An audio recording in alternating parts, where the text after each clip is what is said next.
সরাসরি হয়তো অরেঞ্জ গাছ থেকে অরেঞ্জ দিয়ে জুস বানিয়ে খেতে পারবেন না, কিন্তু দোকান থেকে অরেঞ্জ কিনে মাত্র 3টা অরেঞ্জ দিয়েই কিন্তু 1 লিটারের মতন জুস বানাতে পারবেন।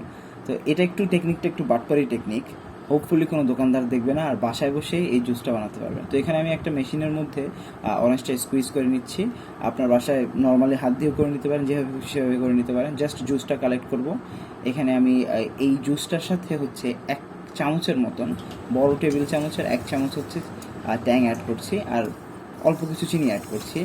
আর এই অল্প একটু ট্যাং আর চিনি অ্যাড করার কারণে হচ্ছে পরিমাণটা বেড়ে যাবে, কিন্তু টেস্টটা একদম অরিজিনাল অরেঞ্জের যে জুসটা আছে সেই জুসের মতনই লাগবে।